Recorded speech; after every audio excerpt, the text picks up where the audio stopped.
ass end of it. Yeah. Well, Gavin Hayes, welcome to the studio corner, man. Yeah. I'm so excited to have you here. As well, dude. It's been it's rad. I appreciate you reaching out, and hit me up. Absolutely, man. I was trying to think of I wanted to expand the show because obviously there's a lot of music, a lot of entertainment, performance-based stuff, but the whole idea of a creative community, I was like, man, gotta get some artists, and I was like, oh, Gavin, tattoo artist, you can't beat it. It's one of the best, dude. Yeah. So out of curiosity, before we get into the fun stuff, last time I saw you was when I got my tattoo, which was last November.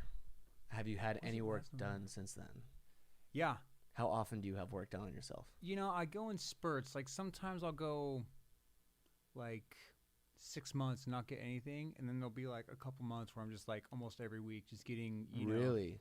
Started a big project on my side, and the rib cage is just it's a force to be reckoned with. It's so fucked. Really, it's that bad, huh? Yeah, it's I usually have like a good 3 to 5 hour window of pain threshold, but it goes quick on the side. Damn. It's really painful. I imagine there's a lot of intense color and shading. Yeah, it's just more like the homie who's doing it for me he's just like very deliberate when he tattoos, so it's like just get it done. Yeah, which is great. Yeah, get it so over in and with out, but thing. yeah. So if I walked into your shop right now and I had no tattoos, there's just a blank slate, I looked at you and said, do whatever you want. Oh. Do you know exactly what you do? Birds. What kind of birds? Yeah, honestly, I've been the last I would say a year. I've just been on this complete nature trip in my artwork. Like a lot of my art is inspired by nature, places I've been, but as of late, it's been birds, raptors, like birds of prey, and really intense, masculine birds. But then on the other side of it, I do a lot of really unique, smaller birds that nobody's really even heard of, but are badass. Yeah. Like I did a painting of it's called an African crested minla. Jeez. Right? It's a little thing. It's the size of about a tennis ball, but it's got this big breast and it has like a mohawk. And the thing is just a badass bird, But fucking metal. Yeah, totally metal. Yeah, when you look at it, it's rad. But yeah, that's like my go-to thing. Really? Yeah, I try to sell anybody who wants a new tattoo. I'm like, how about a bird? Do you ever tell them the backstory of which bird you're gonna do? I think I usually base that on who they are. That's why I like to have one-on-one, consultations. Yeah. Sometimes people they'll want to call me over the phone, or they'll text me, and you can't read a person via text. Or you go to their Instagram, and it's a picture of a cheeseburger and a beer and their kid. You're like, okay, what are you really? Yeah. So that's an important part of it for you, is meeting the person. 100%. Because that changes the total experience. Totally. Because I try to draw art for people. Okay. When they come in, they're like, I want a tattoo. Of course, it's my art, but then I try to see what they're about. I'll even go as far as go on to their Instagram, or it's just, try to see who they are. Do you get a lot of people that just come in with no idea of what they want and just kind of say go for it? Sometimes it's more like clients that are regular clients that have a lot of tattoos, and they're like, let's do something new. They got the itch, and they'll let me kind of do whatever. What's that? It's got to be the biggest compliment ever. Just have people come in and be like, "Hey, permanently put something on my body." Yeah, 100%. It's rad. You ever get nervous about doing something they don't like? Yeah, I'm very sensitive. Dude, just yesterday, I was doing, literally just yesterday, I had made some art. It was just koi fish, Mm-hmm. And the guy he was kind of looking at the art, and he was just like, okay. And I'm like, well, do you like it? Because it's super permanent, it's I need you to react. Yeah, man. now is the time to tell me you don't, And he's like, no, yeah, let's go with it. And then he's like, can you just change this? And I'm like, fuck, And then it kind of, you get in a headspace, Yeah. Sure, it's like when creating music, if you're like, hey, check out this riff, and somebody's like, oh, it's cool. Well, it's always hard when you're stoked on something that you've created and someone just comes in. It's like, I'd rather you tell me it's the biggest piece of shit you've ever seen or heard than just go, eh. Yeah. There's nothing worse than mediocre. I have a handful of clients that you really don't get a rise out of. Really? I mean, I'll do a large tattoo that I'm pumped on. I'm like, dude, that's sick. They're like, thanks. Thanks. give Is me it- something. Are they just like emotionless or just dry or? I think it's just kind of like maybe it's just who they are. Like they don't Yeah. really like get stoked. How do you not get stoked? You're getting tattooed. Yeah, or on just I feel like that goes into like everything they do. You Yeah. know, it'd be like, oh, cool, got a new kid on the way. Cool, you know, got a new tattoo. Rad, whatever. I've gotten 4 tattoos in my life so far, and I can remember the feeling of each one and how Yeah. fucking excited I was. Totally, and a lot of people that's a milestone. Like, Yeah. or they're just like, now's the time. Or they some people just have to save up and save up and save up. Yeah. Because I have a couple clients that get tattooed once a year, and they save up from the time they get tattooed by me to the next time. Wow. And then they're like, I gotta get on that train. yeah, right. But then I'm like, wow, like I've made an impact enough to where somebody's like, I'm gonna save my money, Yeah. and that's huge. Yeah, I mean, like I said, for me, it's only been 4 times, but I can remember each time, like when it was time to get the tattoo, like it hit me, like something came over, like, all right, it's now. Yeah. I'm ready. Like I want this in my life. Totally. There's no doubt. I'm ready to go. Because it's like you get a haircut, you're like, I don't get a haircut, Yeah. and you're like, okay, cool, you feel fresh, you're like, all right, nice. But then like with a tattoo, you're like, I'm gonna see this shit forever. There's no growing back. There's Yeah, no trimming. yeah, There's no yeah. fixing. Yeah, I mean, there's cover-ups, but man, yeah. it's kind of. I have a whole week of cover-ups right now. Yeah. So talk to me about. I mean, that's a good question actually, because I really want to know about cover-ups and like how that works, because you already have permanent ink on the skin, so I can't imagine the canvas itself is easy to work on. Yeah. And like, what if like say like I came into you did this tattoo on me, like this is a dark tattoo in my opinion. Feels good, by the way. I fucking love this thing. Right on. I get compliments daily on this Rad. thing. I even got Right a on. matching bracelet. But like if I came like this is a dark tattoo, like for a tattoo artist to go over something like that, how do you? I mean, is there a limit to like certain pieces of art you can't do? Like you can't do this design. Yeah, it really depends on subject matter. It does, and I typically like to use things that are with a lot of movement or broken up, because if you have a lot of like, say for that one, it's really heavy blacks in the middle and stuff, Yeah. I'll try to like keep the focal point outside of that, so you're looking at it, but and then there's also learning what colors are opaque and not, what colors are heavy, and we'll push through the other ones. What's the weirdest fuck up or a cover up you've had to work on? Because I see a lot of people that were like ones in gangs or like once, a lot of swastika cover ups. I've done a couple of those, it's typically names, Yeah. and nowadays, I haven't really done weird cover ups, but now people would get tattoos back in the day and just assumed you had to do like a big heavy black something over it, but that's just not the case now. I know more and more people are realizing that you can use lighter colors, like light gray Yeah. is one of the heaviest colors I use in cover ups. Like, even today I'll show you real quick. This light blue. So can you kind of use like the one they're covering up? You kind of use the colors or the blacks already in there to like shape what you're gonna put over it. What if it's a large tattoo? I'll find the light source and Okay. use that as best possible. Interesting. You know what I mean? So this one, Jesus. yeah, like a little something right there. Oh yeah, look at that. Oh wow, you can't even tell. Gone. So the ink's Okay. pretty good about going over other ink then. It is, yeah, especially how old the tattoo is too. Yeah. So So on that subject, this is fun because every time I go to tattoo parlors or I'm with someone getting a tattoo or a tattoo artist, I just want to ask them all these questions. This is great because I want to know like has there ever been a tattoo so absurd you're just like, get away from me? yeah. Like, Yeah. Oh man, give it to me. I want to know.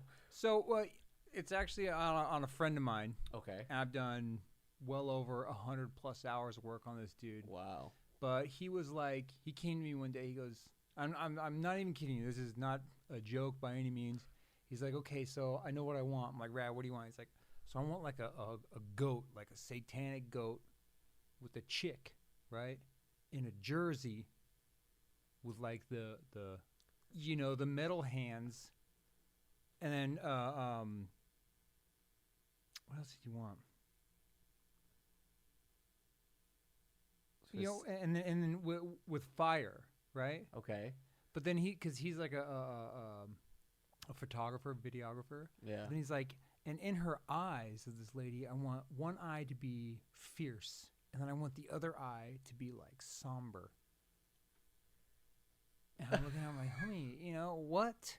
And then, and then he wants it, a 5x5 tattoo. Whoa. Yeah. Whoa. And so I'm just like, 5x5. yeah, I tell him no, no.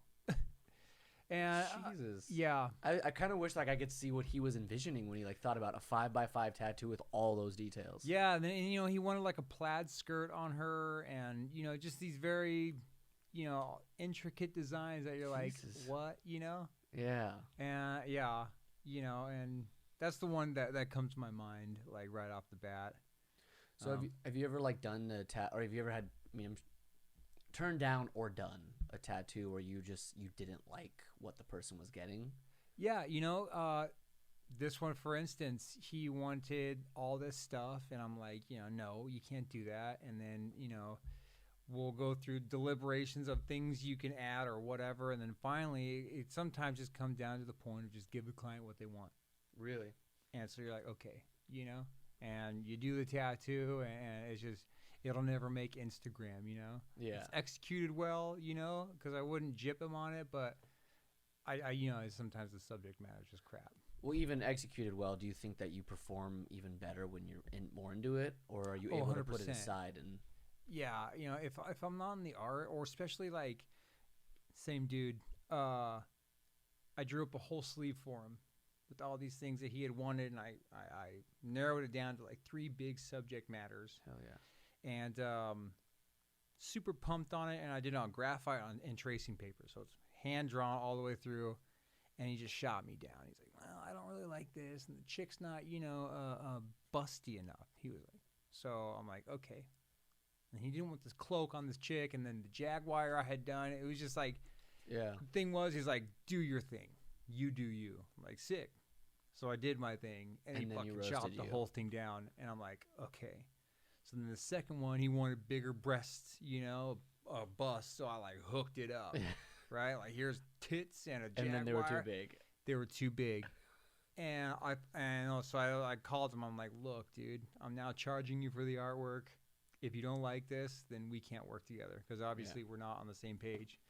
And he liked the third rendition, and I like the third rendition better, but each time I get a no, I detach a little bit more. Well, it's a communication thing too, especially with tattooing. Like, I can't imagine I'd go into a tattoo kind of like ready to question the tattoo artist. Yeah. Like, if I was going to question anything, it had to be what I wanted. Yeah. And if I didn't, I would have to know exactly what I wanted and then be open and then go from there. Well, that's the thing. You have to there has to be compromise. I'm never going to see what's in your head. You have to hire someone for who they are too. Right. You've obviously looked through all my work, Yeah. or you got recommended by somebody to come to me, and people will do that. They're like, "Oh, I love your illustrated work, and your realism is great.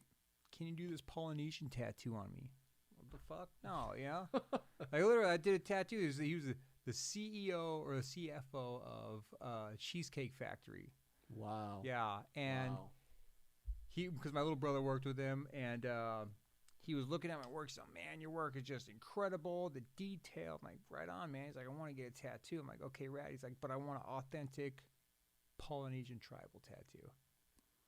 Well, authentic, I said, I'll give you as authentic as a dude from Southern California. I was just gonna say, like, I don't know if that's a lot Valley you're able can to give you, Hey, but you know what the thing is? Tattoos, man. Yeah, I went the extra distance and researched it a little bit to kind of figure out what these symbols mean, and gave them as authentic as I could. Yeah. So what's your whole take on the tribal tattoo? Because it was I hate it. Yeah. Well, what's funny is you can see because all the guys that got them are like in their 40s and 50s now. Oh yeah, and they're all faded as 2002 to 2010 was the era of tribal. Really? I thought it'd be a lot longer before. I see dudes. Yeah, I guess that's when I started noticing it. But yeah, 90s, like from the late 90s, like early 2000 was tribal and those nautical stars. Oh, I know what you're talking about. Dude. And then barbed wire, the armband barbed wire. I've covered up probably, not even kidding, probably like 6 to 10 of those in my career. Really? Old cats that got them, and I'm like, dude, the last cool person to have it was Pamela Anderson. Yeah, they get all like, oh yeah. Well, did you ever ask these guys like, why'd you get a tribal tattoo? Was it just because it's popular, or like? Oh yeah, you know, like. Do they ever have like some ridiculous answer that's just like, oh, because it's usually a drunken night, or and you know what I learned is people will get tribal because they want to fit in with a tattoo, or they want to like portray themselves, but they don't want to like stick to anyone like a subject matter. Like if you get an eagle, you're like, oh, it's American, you know, or if you get, you know, a guitar, like, oh, you're a musician, you know. But if you get tribe, you're like, oh, that's a tattoo. Oh, that's a tattoo. You know, you have that. Which I guess, I mean, maybe I'm not as sympathetic to it, but I get it. Like the kind of like, but for me, it's like you're getting a fucking tattoo. Learn to commit. Totally. Like it's for me, it's like you can put a piece of art on your wall. Or it's just people that have zero creativity. Yeah. And again, they're like, oh, that's why you go to an artist like you. Yeah. Like, hey man, I dig what you're doing. Can you make me a tattoo? Prime example, a dude I train with, or he goes to the same gym. He wanted a full like tribal sleeve. Jeez. This is like earlier this year. Okay. And I'm like, dude, no, you don't want that, you know. And he was able. I talked him into. It's called like bioorganic. Mm-hmm. I don't know if you're familiar with it. No. It's essentially tribal. It's like just movement and texture is what it comes down to. Same kind of like, you know, it goes with the flow of the skin and the body. That's pretty cool. And yeah, so I talked him into letting me do that because then there's actual like artistic value behind it rather than just like here's some, you know, French curls and black filled, you know.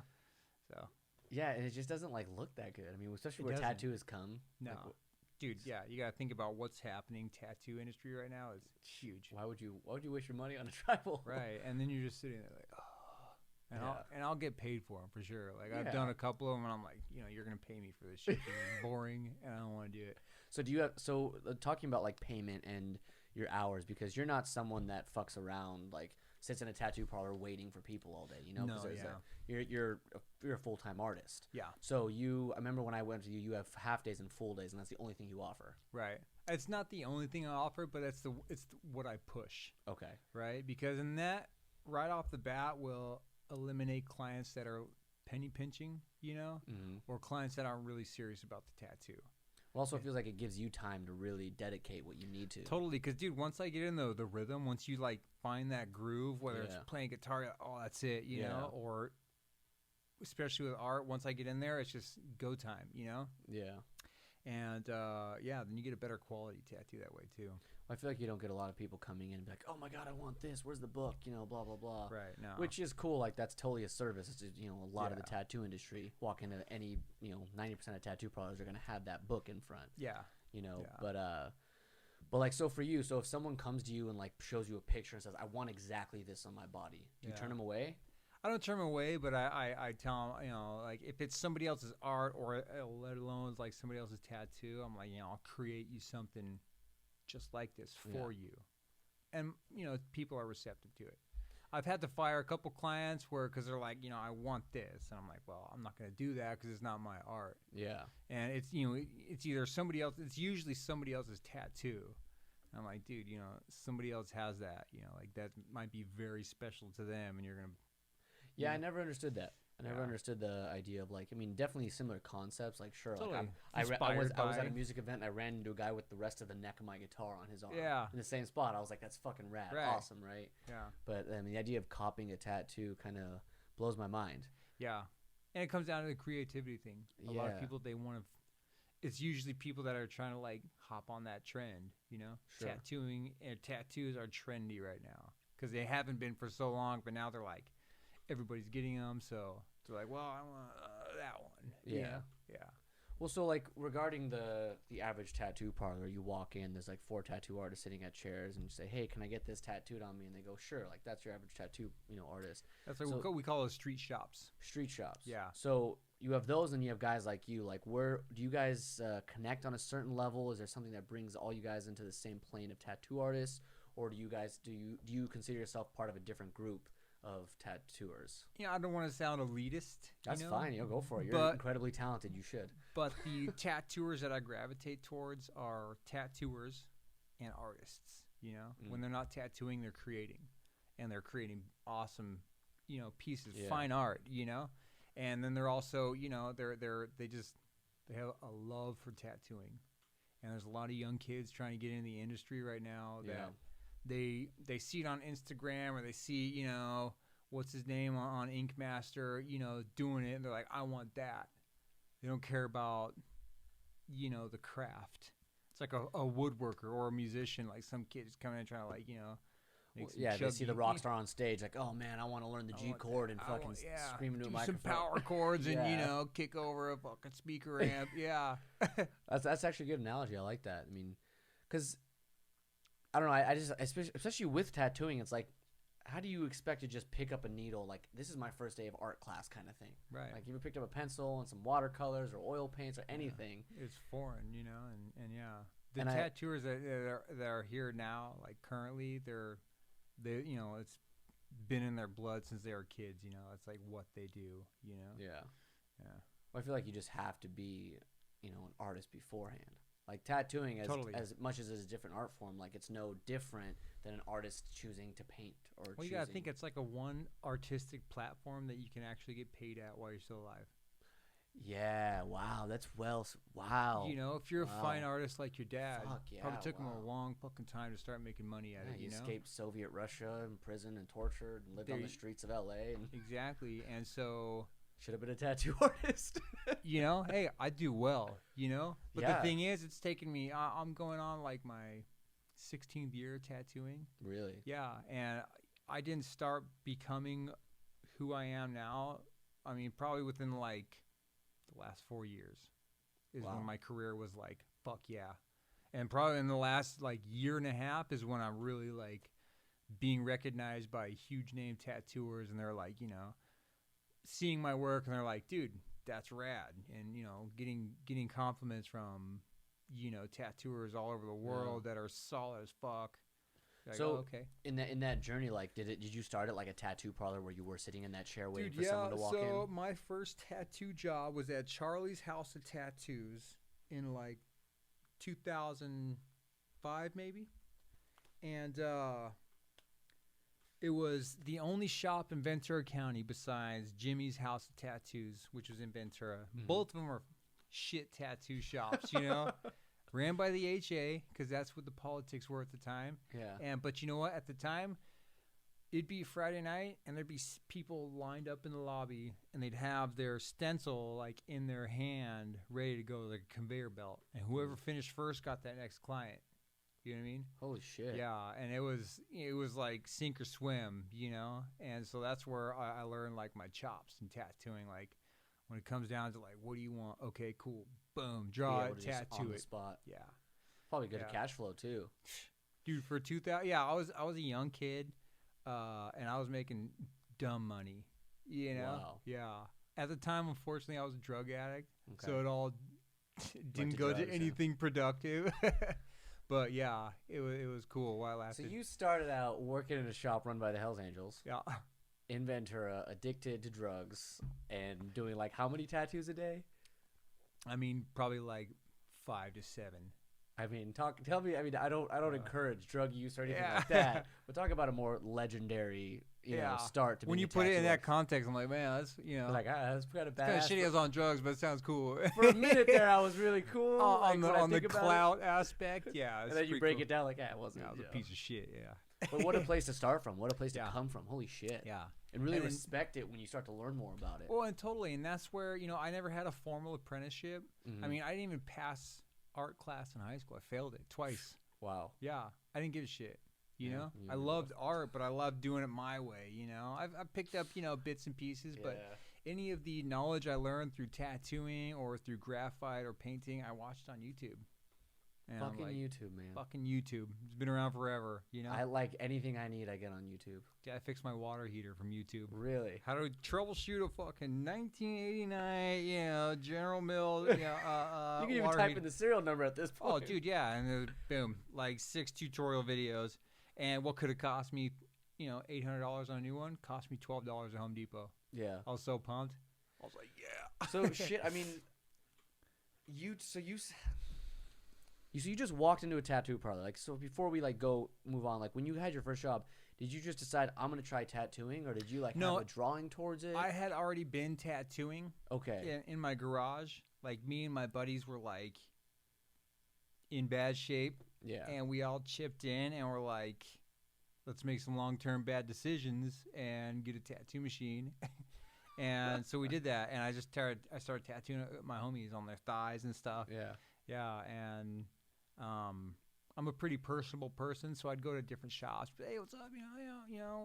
What are you using? What kind of needle is that? Oh, so you go and ask questions like yeah, that. yeah. Wow, And good at for the you. time, it was very like, this is mine. Yeah. Like unless you were part of the crew or they knew you were somebody, they didn't do shit for you. It was very coveted, Wow.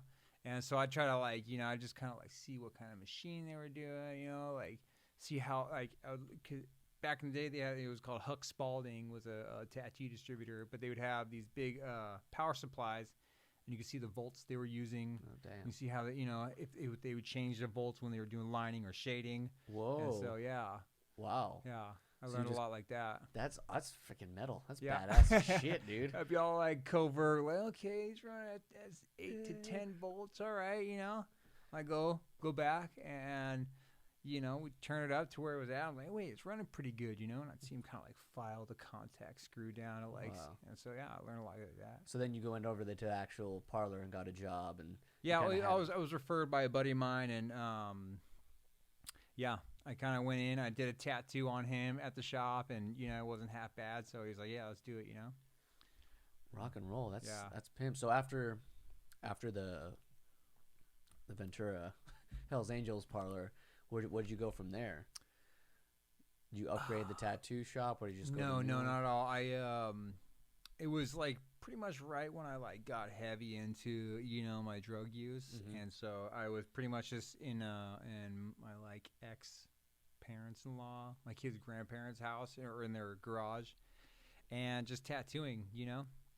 Everything I did back in the day was drawn on with marker, and it was all like, what Swiss cheese is, Mhm. like the style of art. Oh no. It's like it was really big in like prison stuff, but it's just like kind of like these like holes and pockets. Okay. But it was all skulls and flowers. Wow. Yeah. So, So did you spend time in prison at all, or in jail at all? not prison, but Okay, jail, jail. quite a bit. Now was the tattoo scene somewhat of Not in jail, dude. No, not it's jail, it's more more of a stick prison and thing. poke. Yeah. okay. Yeah. So damn, you were tattooing before, during, and after drugs. Yeah.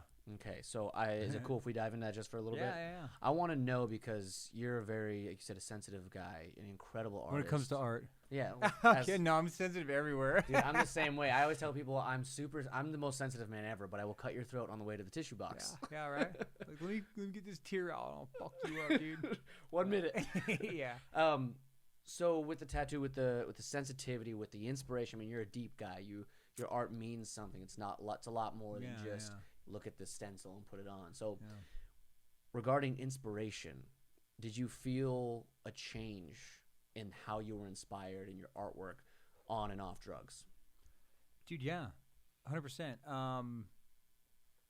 A lot of my drug career was it was like meth and heroin. And dude, when I was with that, you'd be up for 8 hours, and it's like Ritalin. Literally, Yeah. Ritalin and methamphetamines is the same exact feeling, same everything. And so I just be up, just creating awesome art, Yeah. right? Because I was just hyper focused. And then years later, got off drugs, and then trying to create without any kind of, induced. Yeah. I had to like retrain myself, literally, Really? almost completely retrain myself. Yeah. Cause my attention span was like 3 minutes. Yeah. Nothing's there to keep me going. So I'll put it away. So did the style change at all? Like what you were tattooing? 100%. Yeah. Cause back in the day it was very like, I guess, we'll call it demonic, dark, macabre, and, now, you know what? Like actually June 15th this year, in a couple of days, will be my 8 years Wow. clean. Good for you, man. Yeah. But when I got out, I was on a roll. I wanted to change everything, and I wanted to be positive. I wanted to help. I wanted to, do whatever I can to be 100% different than who I was. So that comes out in my art, So you listen to music while you're tattooing. 100%. Is that extremely impactful on Yeah. what? So I can tell you the music I listen to for almost every painting I've done in the last, wow. 3 years. So was that the same thing during your drug Yeah, usage? yeah. So Music has always been my number one influence okay. growing up. So did the music inspire you differently Oh yeah. from when you were on it and off of it? Yeah, and it's totally, Just a totally different experience, huh? Yeah, yeah. Music has always done the same for me as art does. Yeah. It takes care of me, Absolutely. And I listen to literally everything except country. Can't do country and the new shit. Yeah. Can't do that. And what's funny is like everybody says that too. You're like, oh, But I it's listen to true, everything though. except country and mumble rap. Like, well, yeah, nobody listens to that shit. And everybody does, Nobody cool. I remember listening to Winter Phylith Dude. while you're doing this tattoo, and I listened to them for 2 weeks straight after I got that tattoo. Yeah. I Such was a just like, powerful oh. band, dude. Yeah. Man, I was working out to them. Then like Yeah. 2 days later, I was in the gym Super working. epic. I wasn't even like I was ready to like fucking rage. I was just like, I can do everything. Yeah. It was like inspiring. Yeah. To me, it's like if you find a band and they say have 4 albums, if at least 3 of them, if you can't listen to the whole thing start to finish, it's just not worth it. Yeah. And so like friends of mine will send me music and I'll go to like I'll hear their number 1 song, on Spotify, like their most popular one, and I'll go to like mid track.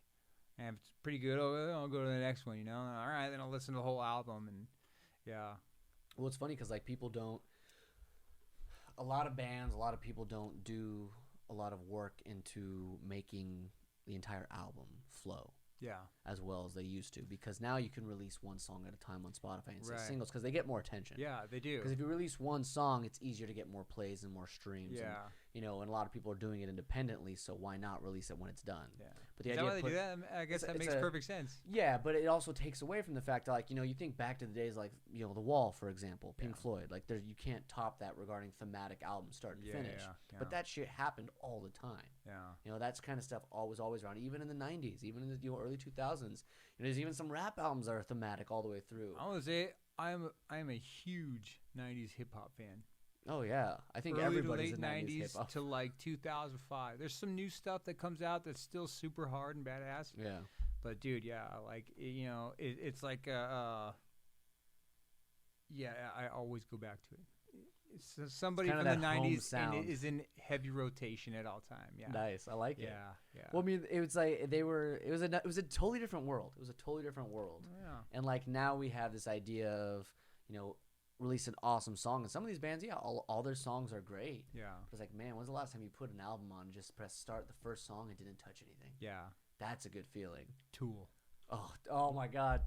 That's actually one of my next tattoos, by the way. Sick. I actually, out of curiosity, I want to get a Tool tattoo. I don't want the word Tool written on my body. Not a huge fan of words, especially that one. Good. But there's so much more behind Tool than the name Tool. I'm actually super curious because they're one of the bands that I want to have artwork on. Sick, yeah. And they have cool album covers. I mean, but I wouldn't really know where to go. So if I came to you and I kind of said, "Hey, I want a Tool tattoo. Give me what you got." Yeah. How would you go about that? Would you look at their album artwork? Would you listen to certain songs? I mean, I could give you a list of my favorite songs, kind of stuff like that. I think, yeah, like I feel like Tool's a band where like a homage would be to like their art, like Alex Gray is such a rad artist. Mm-hmm. And then I can't think of the artist's name that did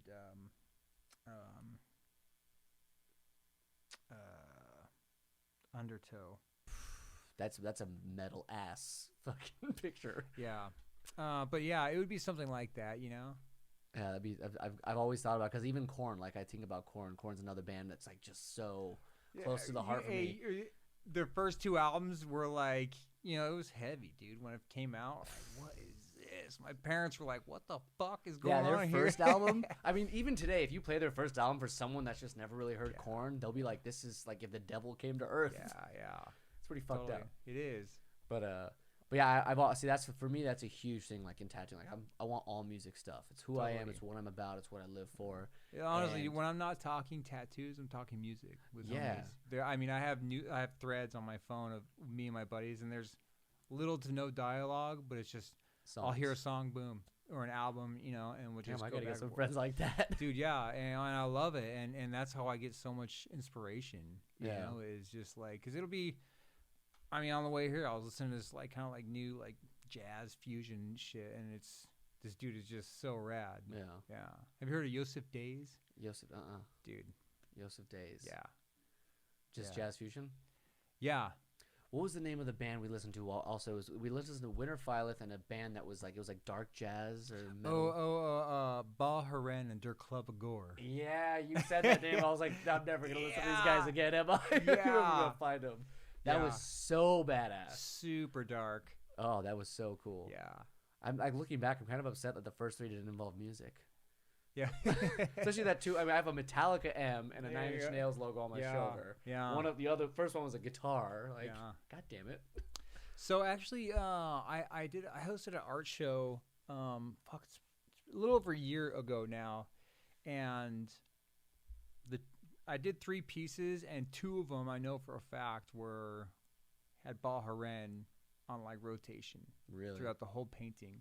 And sometimes I'll go to paint, I'll put on the music and I'll paint, and then, you know, hours will go by, whatever. But I won't. If I put something else on, I can't feel it again. Then I'll put on that album and I'll just pick right back up. See, that's fucking awesome to me because like with music, when you're writing music, it's really hard to like write half of a song, walk away, and come back and be in that zone because music's usually what inspires. It flows, you know. So like for you, it's like, you know, for basically any other sort of art form that's not, you know, sound based, it's like you can put on an album like and you were in that zone, in that place, and then you walk away and you can come right back to it by pressing play. So get this, I remember when I was in high school, I would always have at least an earbud in, you know, or a headphone in. And when we'd be in class, I'd hear it and I'd have something playing. And when I'd go back to do homework later, I'd put on the same music and it would kind of like jog my memory as to what, you know, whatever we were learning that day. Yeah. And a couple of my teachers were like, they knew I would shut up and like be cool if I had my headphones on. So I'd be, all right, cool, I'm just doing my thing. Yeah. But I, you know, and that same thing now, like when I'm creating art, dude, like if there's a band that I, like, you know, is just taking care of me, it's like it's on, you know. I love that you say that. I love the way you say that. If there's a music or there's a band taking care of me. Yeah. That might be one of the best ways I've ever heard music described. But you gotta think, dude, like sometimes you're listening to music and you're like, you know, you're distracted, you know. Sometimes you put on something, you're like completely content, like damn, you know. And a lot of it for me is like instrumental, you know, because it depends on the band, but I'm usually like a pretty big lyric guy, you know, like I really appreciate lyrics. Yeah. But on the other aspect, I really love music that has no lyrics, but you know what they're saying. You can feel it, yeah. Dude, yeah, Stevie Ray Vaughan didn't even have to say anything, but you knew it. Him this morning. Yeah, you know, and then there's this band right now I'm listening to. It's called Mammal Hands. Mammal Hands. It's like epic smooth jazz. Oh my god, I'm writing that down. Dude, it's Mammal Hands. Mammal Hands. It's a piano, a saxophone, and a drummer. And pianos. Damn. That dude, already feels sexy. Yeah, and you know what? It's like super like, okay, groovy, but then it's just like epic at the same time. You're like, oh shit. And yeah, I've been doing a lot of art on my iPad, and that's been like huge for me lately. So, sorry, you said iPad, and it kind of got me excited because I'm really curious. Change the gears here a little bit. You're able to practice and figure out what the tattoo is going to look like for the most part on your iPad. Technology's come a long way. Huge, yeah. So when you didn't have buddies to tattoo on and you didn't have a bunch of clients, like how did you test ideas? Tracing paper and pencil, dude. I just tracing paper's always been my go-to like sketch pad. Okay. Because I have big fluid movements when I draw, especially when I'm just drawing for myself. And then on smaller pads, I feel I'm more rendered, right? I want to like get detail immediately. Yeah. But yeah, it would be like I would just do like color swashes. Sometimes I would use like colored pencil or pastel, something big that I could just kind of like almost throw a color scheme down. There's not a big bridge to gap for you then from the paper to the actual skin.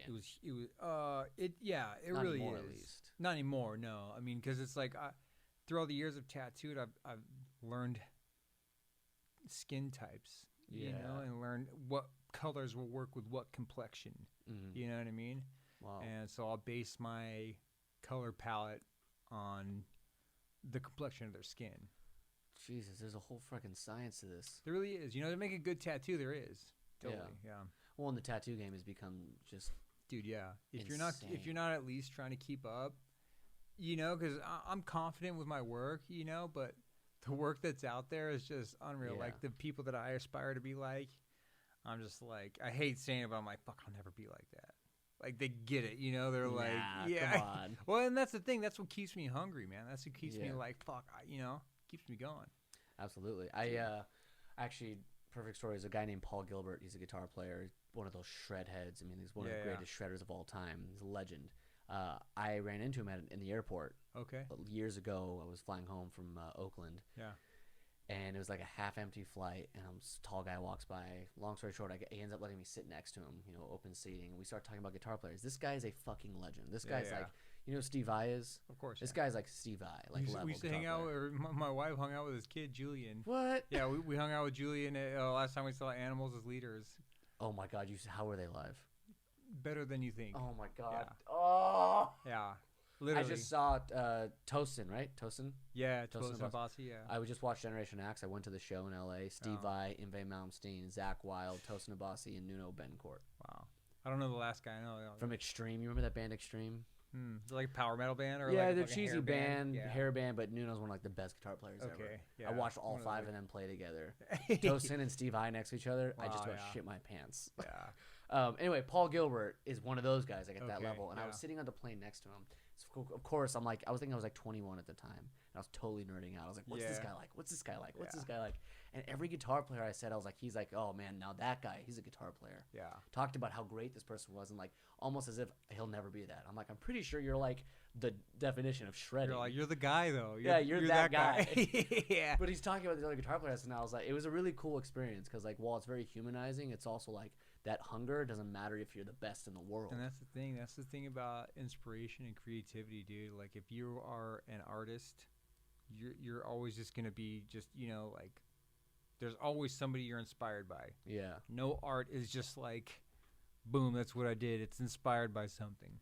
It's such a weird world, especially with the creativity, because it's like, while you know there's like a demand to be the best of who you are. There's also a need to understand that you shouldn't want to be the best. You should always want to be, you know, figure out who's doing something better. Yeah. And it's like, where's that balance as a creative person? Because like it's so easy to be inspired, but at the same time, like, wow, I'm a piece of shit.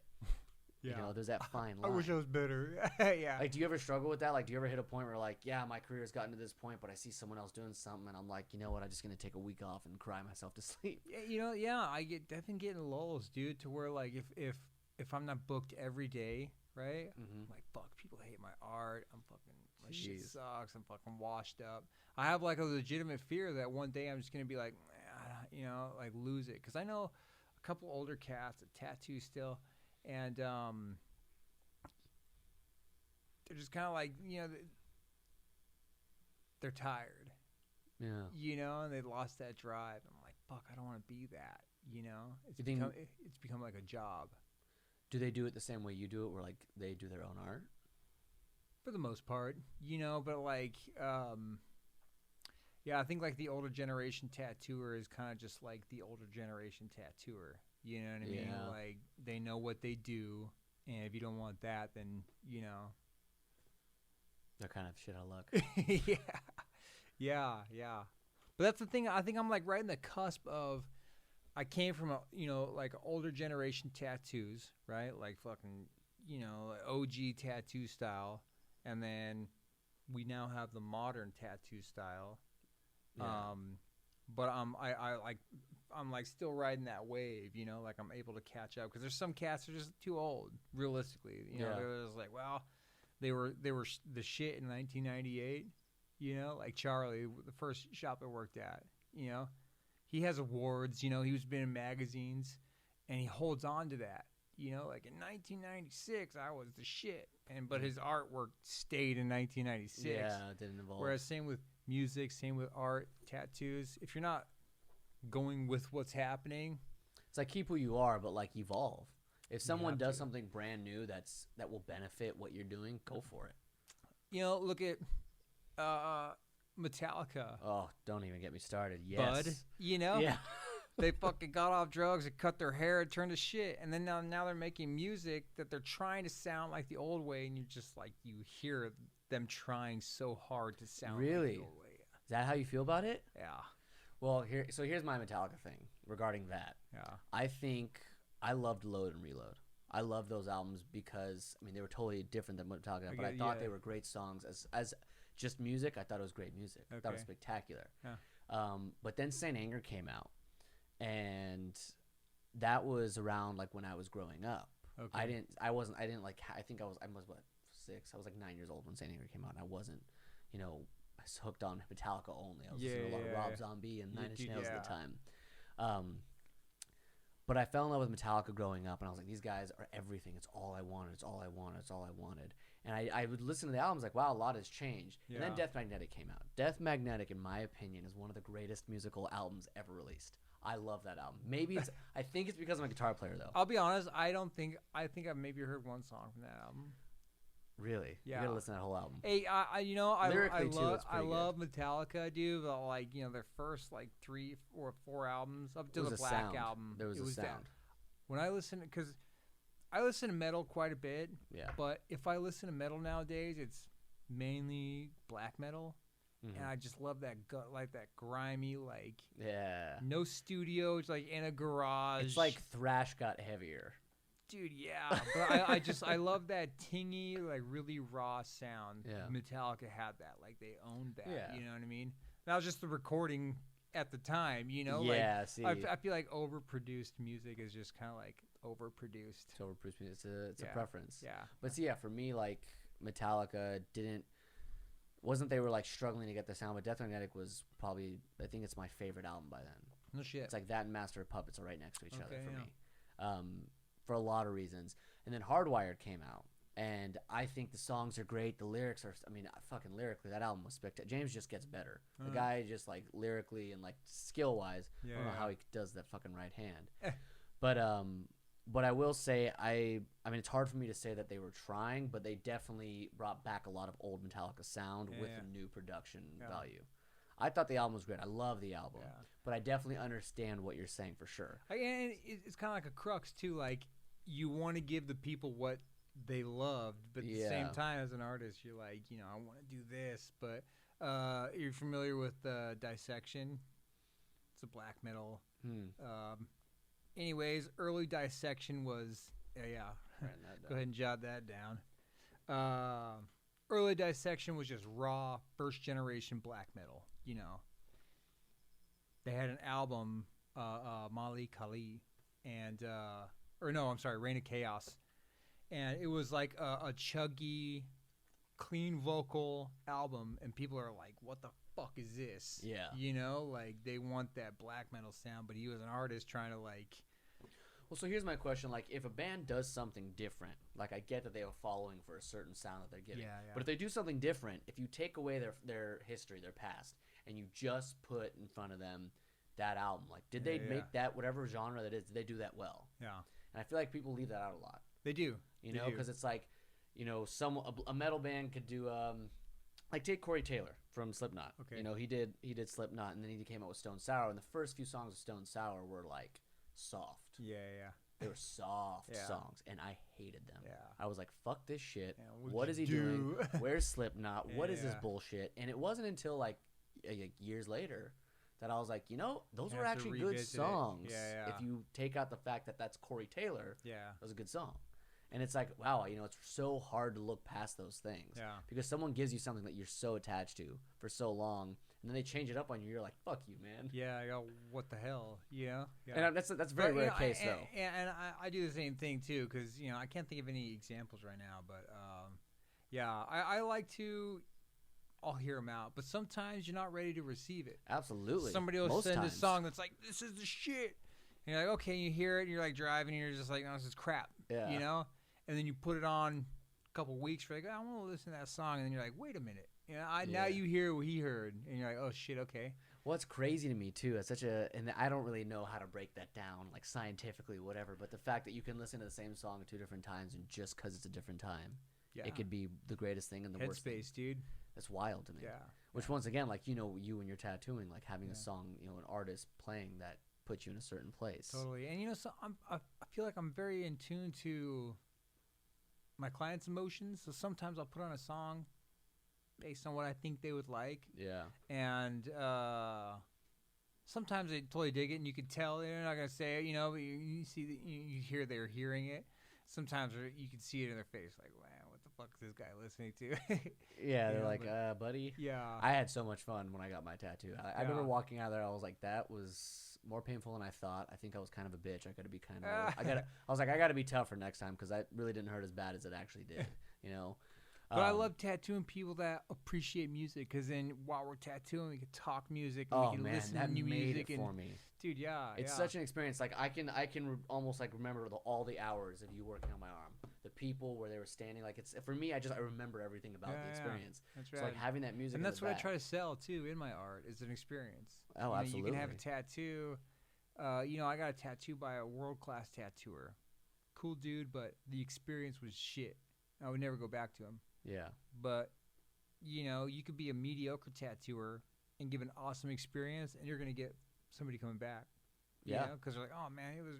I had a really cool experience. I remember all this shit. So. Well, luckily for me, I have a world-class tattoo Oh, artist yeah. and the experience that I want. Yeah. I get to sit in a black room with badass metal shit everywhere Yeah. and listen to awesome music. Yeah, have a bunch of metal posters and listen to smooth jazz, because Dude, that's what that I felt like. that was the best. Yeah. Well, see, I'm a musician. I love that shit. Yeah, I used to yeah, hang yeah. out at the Baked Potato all the time listening Dude, no to shit. jazz. I was just talking to my buddy about that. Yeah. I I've left never my fa- been, but yeah, I know. My homie Ricky he's a super rad musician, and his music that he listens to, like I'll hit him up when I'm like in a lull. I'm like, dude, what are you listening to? What's on high rotation? He'll send me some shit, and they're just like, yeah. Yeah. And it's everything from metal to jazz, and so that's a wide spectrum. Yeah. Yeah, I mean, that place will give it to you. that's rad. Yeah. One of the greatest nights of my life is the first time I played there. I played there like 3 times, No booked shit. little gigs, Yeah. Tuesday night. Yeah. But I mean, growing up, going there on my own time, like you see the caliber of musicians that play there. Yeah. You're just like in this tiny room, like it's probably the size of my studio, No shit. and that's including like the bar and kitchen Yeah. and the cats that come through. I remember the first time I played there, 2 nights later, the drummer from Megadeth had a heart attack and died on that same stage. Oh shit. I was like, Aw. they got the weirdest, the craziest shit is just coming through there all the time. Yeah, Danny yeah. Carey used to be a regular. Yeah, he plays in Balto, right? He did multiple things now. Yeah. Actually, I knew a guy when I was a kid who played in one of his side bands. They did a jazz fusion band. He jammed Okay. with them like twice at the Baked Potato. But this was like, I was Yeah. so young. It was before I really understood what Tool was. We saw Balto, and you remember the place called in Pasadena called the Complex? No. It was a small little spot, but they would have some super sick. It was a really cool spot for like underground metal and black metal and stuff like this. But and also just kind of like off the cuff weird music. And Balto is that. It's like this fusion of it's like, I guess if like Primus were to meet, the Mars Volta, Holy shit. Right? That's yeah. Mars Volta and Primus. Wow. It's I can't something even put like it together. that. Yeah, Wow. yeah. Holy I was like, crap. "Oh, that's But you have crazy." Danny Carey.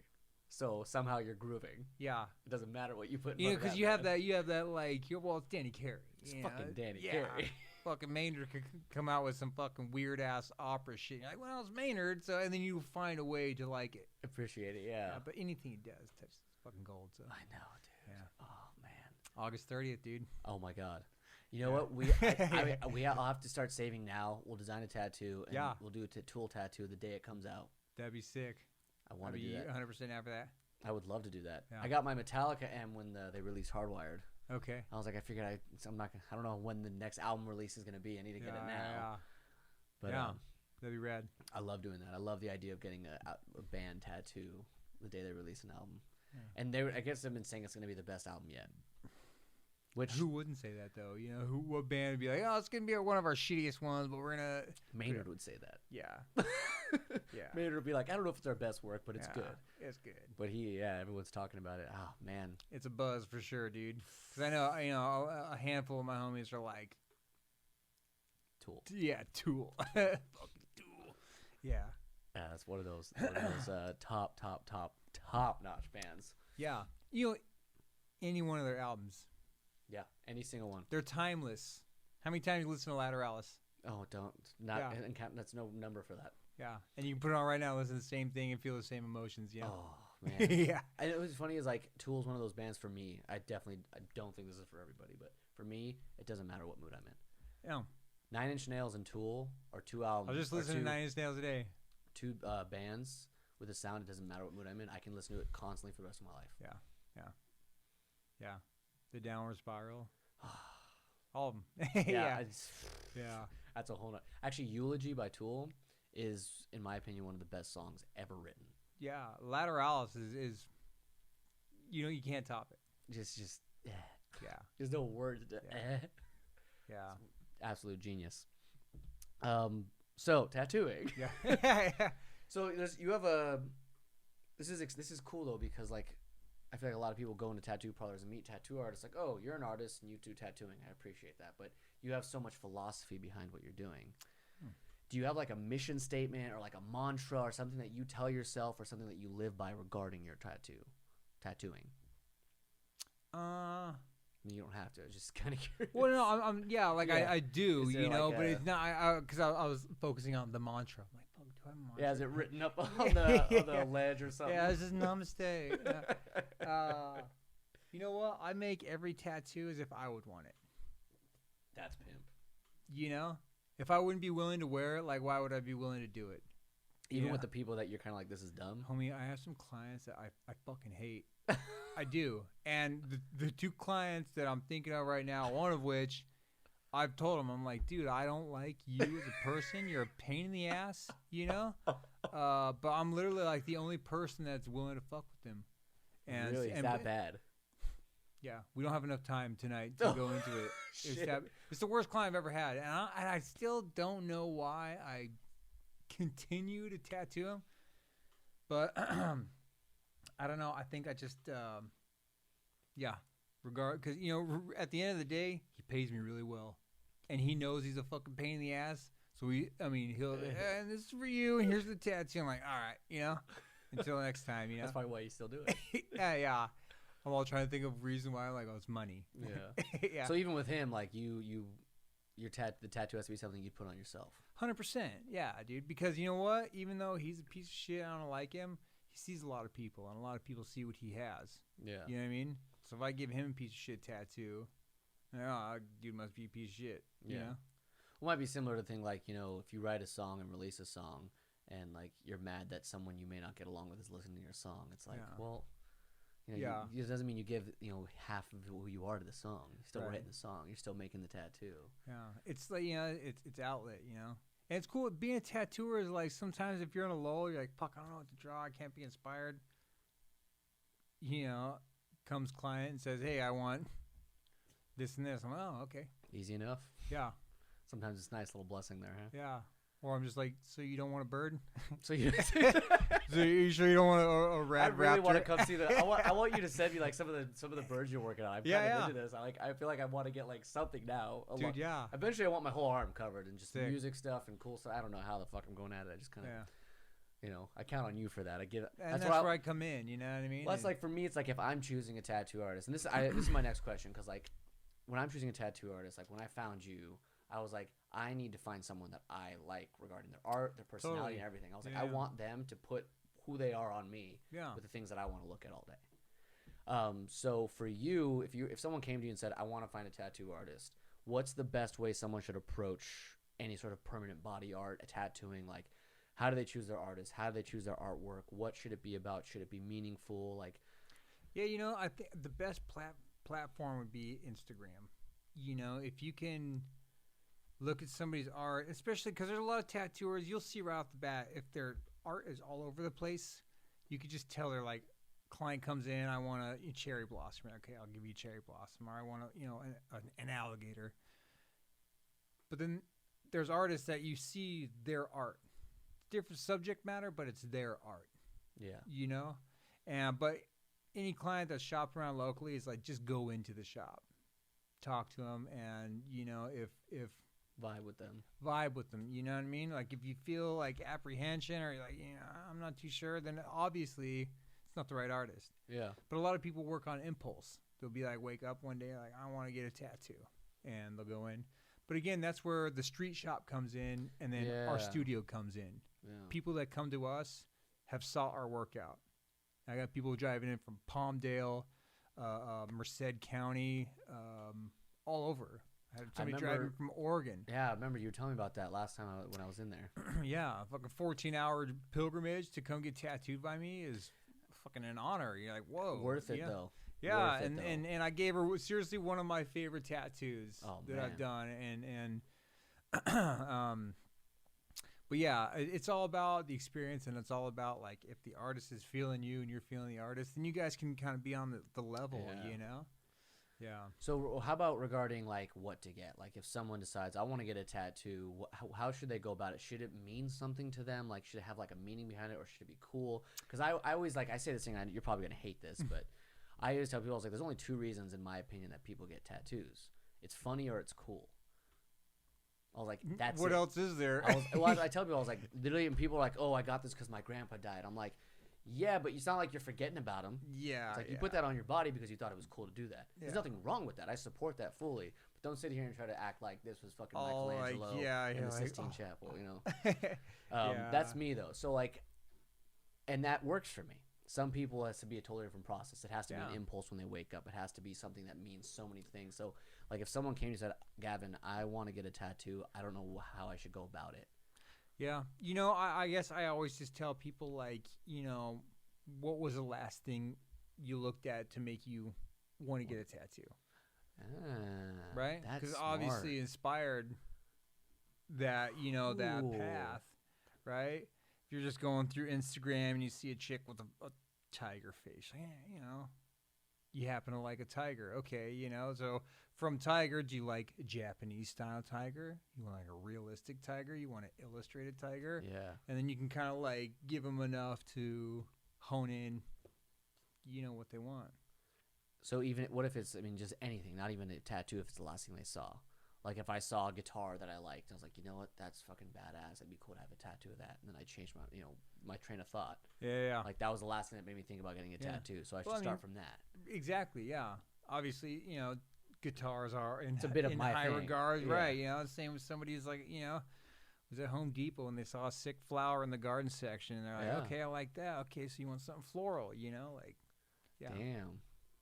That's actually fucking like the cleanest way to do things. Like, it just makes sense. Yeah. What was the last bit of inspiration you had? Because it's like always in that moments where it's most pure, right? Totally. And sometimes, a lot of they can't tap into that. Like, I don't remember, like what made you want to get a tattoo? Like, I don't know. It's cool. Yeah. Saw it on the internet. How do you deal with regret? Like, people that like are worried about regretting what they're doing? Or will you not work on someone that has that concern? I'll do it. You paying cash? Tight. Yeah, there you go. Yeah. No, man. And it all comes back down to like a vibe thing, because yesterday, prime example, homeboy was looking at the art and he was just like, you could see like he was like not 100% on it. Yeah. I told him like, dude, like now's the time to let me know, because when it's on your skin, it's on your skin. Like, you can't go back from that. So. It's because it is permanent on your body every day, permanent. know, and I think that's where the stigma comes from. Yeah. Like, and I get that maybe the older generations and the idea of body artwork as compared to just like a marking, things have changed, and like there's a stigma, but like it's 2019 and there's still a stigma. Yeah. Like, what is that?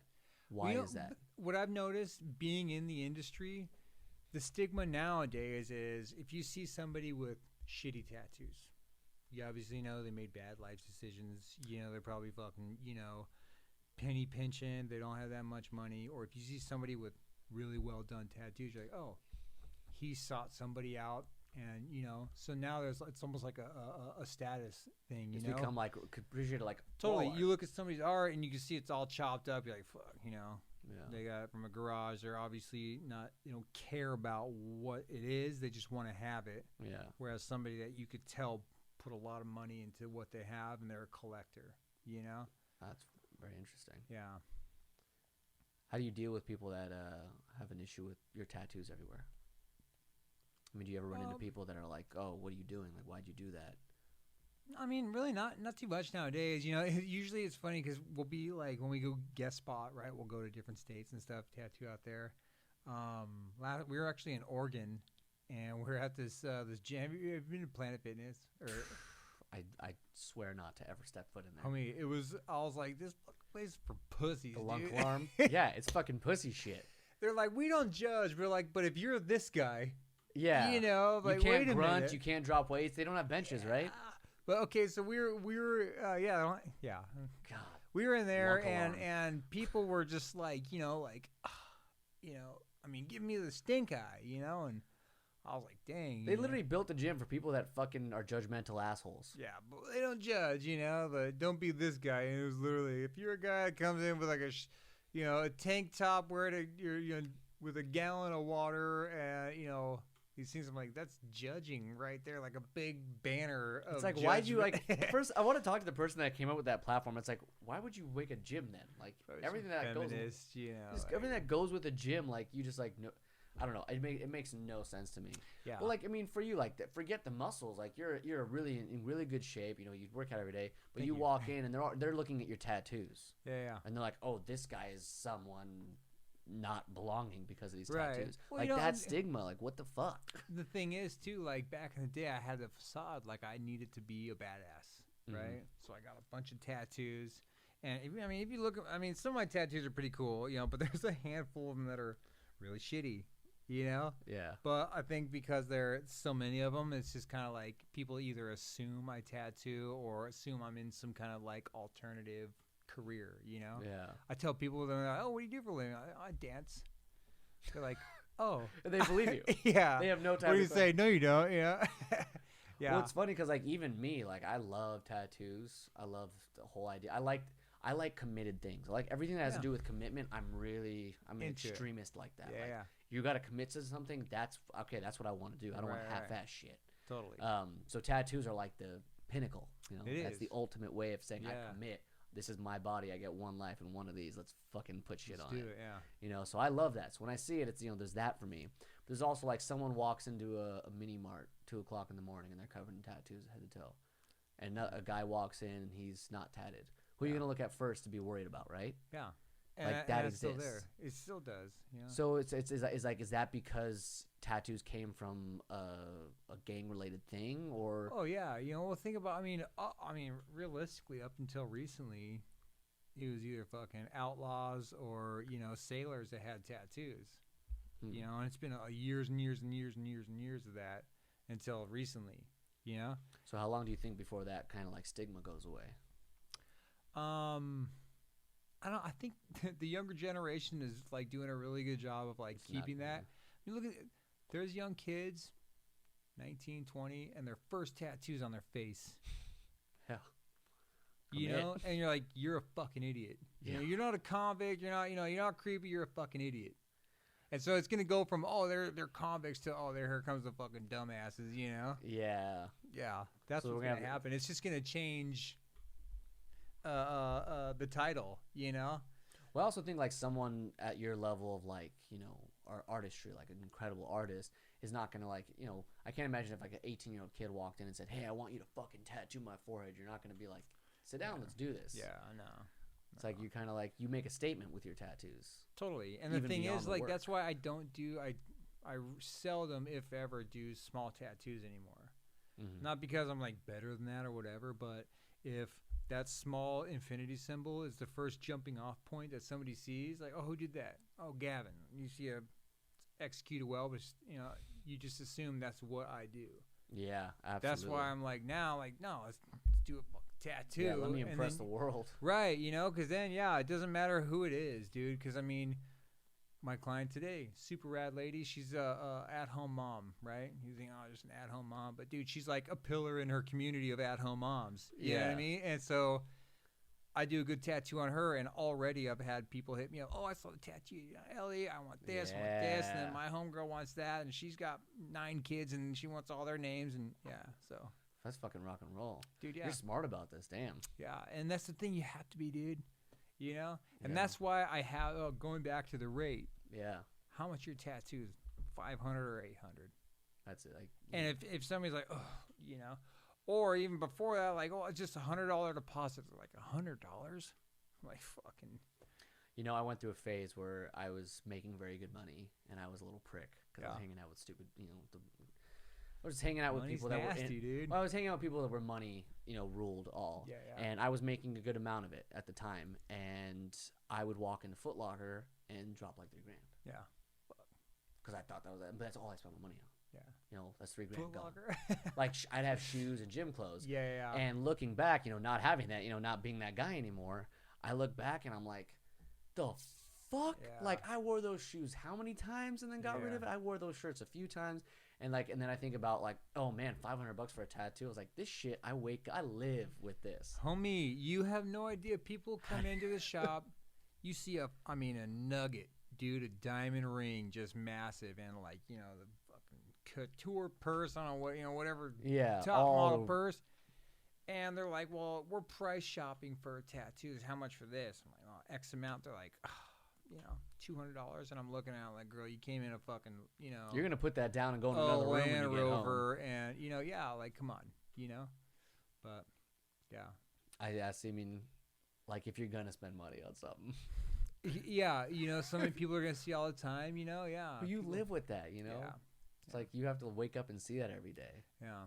And there's a lot of people now. That's why I do so many cover-ups, dude. It's because people got the tattoo a long time ago because they were either price shopping or they're like, I want to hop cool. on the bandwagon, and now they fucking hate it. Yeah. And, I come in. Save Covered the up. day. Yeah. So before we go, I want to know what. I mean, you got a pretty set thing. You got what's the name of your shop? Revolt. You can throw that in Revolt here. Hardcore. And Simi, Revolt Hardcore. Yeah. and Simi Valley. Simi Gavin Valley, Hayes, California. and your wife Nomi. Know me? Yeah. She's incredible. Oh Dude, my she's rad. god. Yeah. She is the toughest, to do tattooer I know. Literally, and she came from when we first started dating. She was just kind of doing, she was fresh out of her apprenticeship, and I'm like, hope you make it, lady, kind of thing. And dude, she's killing it. She's amazing. Months booked out. The two of you, I'm like, talk about the greatest Power tattoo team, dude. couple. Yeah. Holy shit. And it's rad. And the thing is like both her and I like to say, are super humble. We like to lead by example. Like we don't just, oh, look what I have. We're like, come join and see what you can have too. One of my favorite things is when I met you. You were at Gold's Thousand Oaks. Yeah. And I remember the day you and Nomi were in there because I saw the two of you and everyone around you was staring. Eh. I mean, Thousand Oaks, California, Gold's Gym. People were like, Yeah. who are these? You had not only cut off like metal t-shirts, Yeah. but you're covered in tats and your wife is pierced and tatted. Yeah. And all this stuff. And I'm watching everyone. I was looking at you guys. I was like, finally. I was Yeah. like, I know I can talk to these people because I don't Yeah. look like the average metalhead. Yeah, like, right. At all. Like I don't Totally. look like a guy that does that stuff. And so I remember meeting you guys for the first time, and I was even me was so thrown back by how calm, humble, and kind you guys were. Oh, thank you, man. I was just like, holy shit. Yeah. I remember it made my day. It was so, so great. And actually, the reason why I tried to find you when it was time for me to get a real tattoo and not just, a Metallica Yeah. is you showed me a motorcycle that you did on someone's forearm. Okay. It was, I don't know if you remember it, but I'm not it sure. was, I don't know if it was the forearm or the side. You did some sort of motorcycle, and it was like, it was all black and gray, and it was one of the most beautiful things I have ever rad, seen. dude. Yeah. I remember seeing it, and I was like, holy shit. Yeah. And I remember telling you, I was like, someday I'm going to get a tattaoo by you. And I Yeah. was fucking young. I remember talking. You hit me out and get a tattoo. All right, buddy. I'm right I here. was 20. I think I was 20. I was 20 No years old. shit, Yeah. How old are you Yeah. now? I'm 25 now. Oh damn, you're a pup. Yeah. I was 20 years old, and when I was Dang, like, I'm okay. going to get a tattoo by you one day. Yeah. And sure enough, 4 years later, I was 24 when I got it. Yeah. That's But, rad, dude. Yeah, that was super. I ran into you at a few concerts. Yeah, yeah. It was that Mastodon show, Mastodon. right? Yeah. That was a long show. Dude, it was. I- You know, I was more stoked to see Russian Circles. Like, I like Mastodon. They're cool, you know, but Russian Circles was the shit. I didn't even know they were opening for him either. I missed like most of that opening. Me act. too, hey, because my buddy was like, hey, you want to go to this Mastodon show? I'm like, yeah, well, No one fucking ever free talks show. about the opening act. You know, and Yeah. then I'm like, I'm reading because we were like in the parking lot drinking beers, and I'm like, you know, going just like, dude, Russian Circles is opening for, you know, Mastodon. He's all, who's Russian Circles? I'm like, holy, pack your shit up, let's go. yeah, yeah.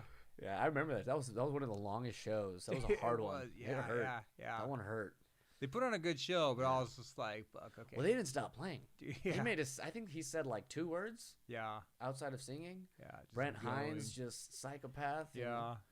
But anyway, Mastodon. Brent Hines, a whole nother. You want to talk about face tattoos? Yeah. That guy. Yeah. Do you know what that is that he has? That it's like spikes down his. No, I don't know what it is. But Brent Hines totally seems like the kind of guy that probably did that when he was being stupid. Yeah. So Yeah. anyway, so Yeah. you have this incredible shop. Thank you. You're got great clientele. You're consistent. You know, your wife's working right next to you. You got, you know, this from the outsider perspective, it seems like a really perfect little setup. It's a good. Dude, you know, we have a fucking really good thing, and I'm every day I have to just be super grateful for it, Yeah. you know, and that's where I try to just be grateful, be in the moment, just try to make the best art I can make, and you know, and hope people, you know. So hang what's the on. next step then? Is there a next step? What are you pushing for? Right now we're traveling. We just got back from we tattooed at probably one of the most reputable shops in the country, 26 Swords in Grants Pass, Oregon. Nice. And to tattoo alongside some like literally, you know, some of the best tattooers in the industry, period. Mhm. You know, and get accolades from them and get compliments from them. We're like, fuck, you know, okay, that shows us we're doing something, you know. And just for them to be like, yeah, come tattoo at my shop, we're like, what? Yeah. So That's yeah, fucking but great, man. the next venture is just travel, is put my name out there, you know.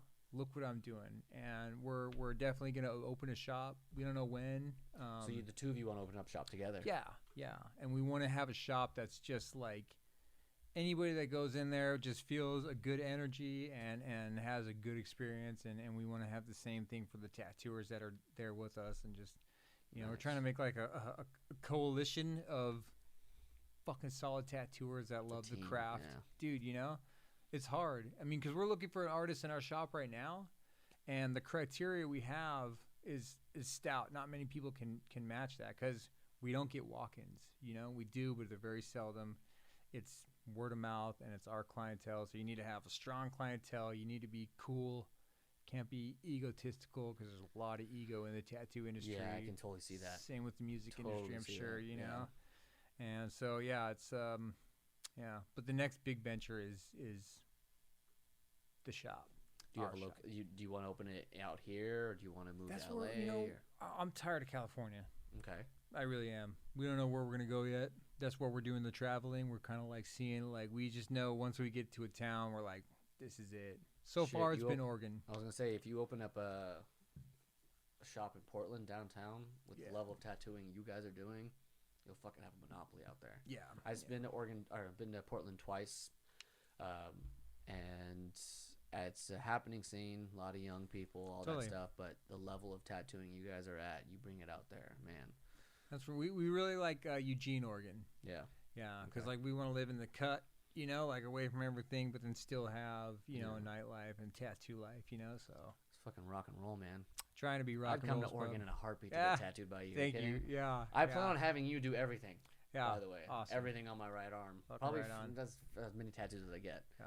So I mean, with you know, with that being said, Revolt is still going to be like our home base. Yeah. You know what I mean? We're trying to fill the shop for when we do leave, have it still be established, so we can come back to California and Like, you hey, I'm know, in town. You want to get work done? we'll have like, you know, 10 days out of the month, you know, who wants in, and just slam all of our, you know, big Hell big yeah. clients, and then go home or go wherever we're going. That's awesome, man. Yeah. That's Yeah. fucking There's great. big things coming up though. I'm I don't know if happy. you've seen on my Instagram, we're doing a lot of edits. My buddy Jake's a filmer. I've commented. I saw that video. It was one of. I was Yeah, like, damn, this makes me want to yeah. get a tattoo right now. That Totally. shit works. And so what we're trying to do is like show people like, hey, like I want to give them like the backstory. There's some there's one I haven't posted yet. It's like a 5-minute, like almost like a short film. It's of me and the client at a consultation, and then it's me drawing. It's me looking at all my reference, right? Like in the zone, like he kind of just he was just kind of in the cuts, and I was just drawing, and it's like a 5-minute edit, but it's really cool, because I'm even like looking at my process, because I have like literally all my reference out, like drawing, and then kind of like standing back, and then show like me putting it on, and then tattooing it, and so it's cool. Dude, I can't wait to see that. Yeah, That's fucking awesome. So before we go, one last thing. Young tattoo artists, people getting in the game, people wanting to do it. What would you tell them? Don't. Why? I mean, honestly, unless you have something unique to offer, I'm not saying, nobody does, young. Yeah. But it is such an oversaturated market that, unless you're okay with just doing infinity symbols and butterfly tattoos, which a lot of kids just want just so they have the label of I'm a tattooer, it's a cutthroat industry, dude. It really is, and just be prepared to be broke for the first 3 to 5 years at least. At least. Because like I said, I've been tattooing a long time, and just in Simi Valley. And like I said, my career hasn't like blown up until about 3 years ago. Wow. That's when people are like noticing my work, and that's 16 years you've been tattooing. Yeah. Holy shit. Yeah. I've been making money for the last like 7 or 8 years, but I've been making money. Yeah. The last like 3 years. Yeah. Yeah. Wow. Yeah. Those are bold words. Yeah. Bold words. Yeah. Good for you, man. Yeah. Well, it's been an honor. Dude, it's been rad, such a pleasure, man. Thanks for coming on, and totally. I look forward to getting a lot more work done. There you go, man. You know what we have to do before we go? I'm saying this on the air, just so I have your agreement. One of these days, when I get a tattoo, I'll bring the mics and little stands and put them in the room. We'll do an episode while you tattoo something. I'm 100% down for that. That'd be great. Yeah. That'd be badass. Yeah, let's talk music and fucking. Yeah. I don't know if you can hear tears. Oh yeah, make me cry. Make me cry. Yeah. Well, thanks for coming on, man. Fucking right on, man. Rock and roll. Peace. Cool.